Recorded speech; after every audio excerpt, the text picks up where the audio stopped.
नमस्कार, ये है सनातनी आवाज़ और मैं हूँ आपके साथ तनु शर्मा।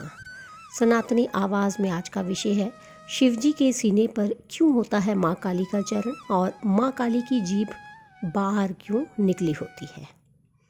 माँ दुर्गा के 9 रूपों में एक है माँ काली का अवतार।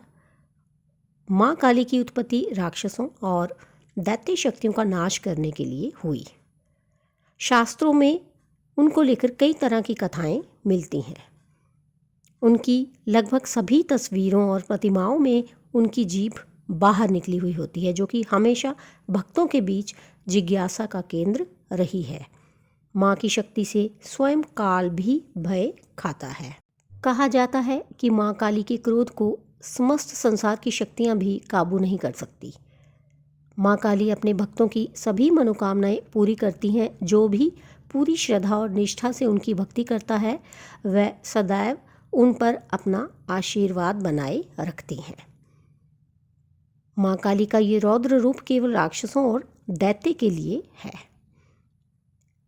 कहा जाता है कि माँ काली के क्रोध के आगे भगवान शंकर भी नतमस्तक हो गए थे। लेकिन क्या आप जानते हैं आखिर क्यों भगवान शिव माँ काली के चरणों के नीचे आ गए और क्यों माँ काली ने अपनी जीभ बाहर निकाल ली।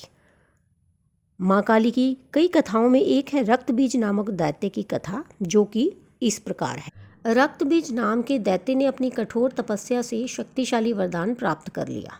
इस वरदान के अनुसार यदि रक्त बीज के खून की एक बूंद भी धरती पर गिरी तो उससे कई दैत्यों का जन्म हो जाएगा। इस तरह का वरदान प्राप्त कर रक्त बीज अपनी शक्तियों का गलत तरीके से प्रयोग करने लगा। धीरे धीरे उसका आतंक बढ़ता गया और तीनों लोकों पर वह अपनी शक्तियों का प्रयोग करने लगा। सभी रक्त बीज के आतंक से परेशान हो गए। रक्त बीज को पराजित करने के लिए देवताओं और दानवों के बीच युद्ध हुआ, लेकिन जैसे जैसे रक्त बीज का खून जमीन पर गिरता गया, एक एक कर सैकड़ों दैत्य पैदा होते गए। इसलिए रक्त बीज को हराना नामुमकिन हो गया था।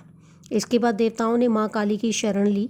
देवताओं की मदद के लिए माँ काली ने विकराल रूप धारण किया। इस रूप में माँ काली के हाथों में अस्त्र शस्त्र, एक हाथ में खप्पर और गले में खोपड़ियों की माला थी। लेकिन रक्त बीज का खून जमीन पर गिरते ही कई राक्षस पैदा होते जा रहे थे। तब माँ काली ने खप्पर से दैत्यों के खून को रोकना शुरू किया और वध करने के बाद उसका खून पीने लगी।